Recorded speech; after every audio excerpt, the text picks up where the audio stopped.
Hey, good morning. It's December 9th, Thursday. 16 days away from Christmas for those of you that are counting.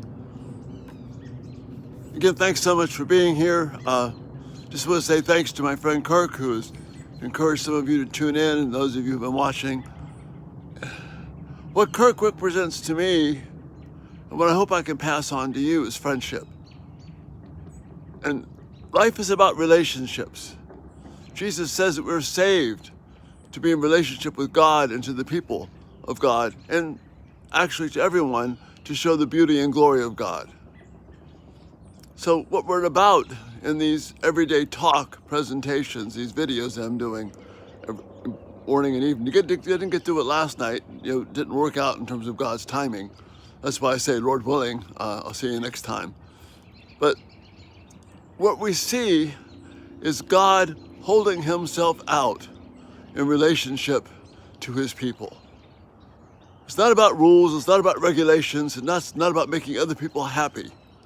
It's about bringing honor to God and holding him first above all else. And this morning we're going to continue this contrast. We looked at Mary's faith yesterday and the beauty and power of that faith. We're going to contrast that this morning with the response of Zachariah. And Zachariah, as you know, is the father of John the Baptist. The angel Gabriel, he comes to Zachariah first, announces that John will be born to his wife, Elizabeth, but they're both well in age and they're advanced and have kind of given up any hope of having children. So while they faithfully serve God, Zachariah serves faithfully as a priest, there's that kind of gloom that kind of settled in over them because they didn't have any children and they desperately wanted them. This commentary by Dale Ralph Davis, I've recommended him a lot. I've got his resources on my website. Helps us see that in this brief encounter, this first chapter of Luke, this encounter between Zachariah and Mary and Gabriel is really the Old Testament crashing into the New, and then Mary carrying forth the Old Testament going forward. And we'll see more of that tonight, Lord willing. But let's catch up for a minute here and feel the kind of anguish that Zachariah is going through and how it represents so much of the Old Testament. And Dr. Davis points out how many of the women in the Old Testament were barren and yet wound up producing, by God's grace, these children which would impact all of covenant history, all of redemptive history. And he sums up this section. He starts with Sarah, works all the way down through Hannah and Ruth, and then the birth of Obed, who was Ruth's son, when it looked like she didn't have any hope. He sums it up this way. All these events back up what we see in Luke 1.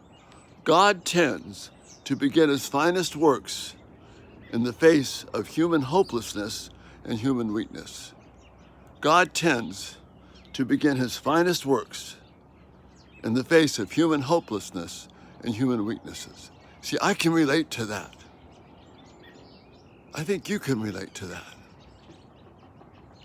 This story of Zachariah and Mary is an encouragement to us that God has not left us. He is there with us. What we see happening with Mary and Zachariah is faith in action. Gabriel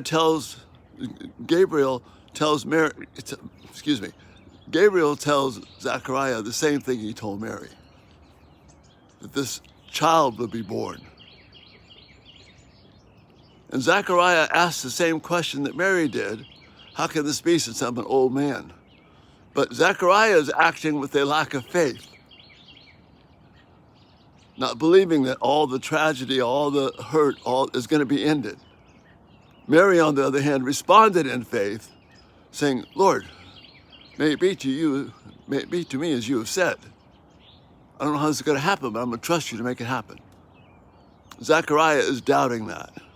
But even in his doubt, God is gracious to him because he won't let Zachariah speak until John is born. And when John is born, Zachariah speaks and names him. So even his inability to speak is still a gracious reminder of God to Zachariah and to the people of God's faithfulness. Zachariah is like you and me. We tend to doubt that God can do what he says he will do. Mary, on the other hand, said, Lord, bring it on. And that's a beautiful contrast. And we're going to look, Lord willing, again next time, how this young girl lived out her faith, ushered in the whole New Testament era of faith in the kingdom of God by bringing all the Old Testament stuff together in one magnificent praise to God. But let's hang on to that this morning, that God tends to do his finest work in the middle of human weakness and our hopelessness. He's not abandoned us. He is the God of grace and favor. And if we look to him, we will find the way that's going to bring honor to God. And if our purpose is to bring honor to God, then we can be 100% certain that God will bring about the things that he wants. And for us, there's nothing better. So again, thanks for being here this morning. Check us out, everydaytalk247.com. Got resources there. The videos are there. If you haven't subscribed, consider doing that. Just turn on post notifications and these videos will come right to you. Again, thanks so much for your support and encouragement. It's just a blessing to be able to interact with you each morning and each evening. You have a good day today, realizing that God is faithful, even when things look really, really bleak. And that's the message I know I need to hang on to, and probably you do too. So again, Lord willing, we'll see you this evening. You have a great day. Bye-bye.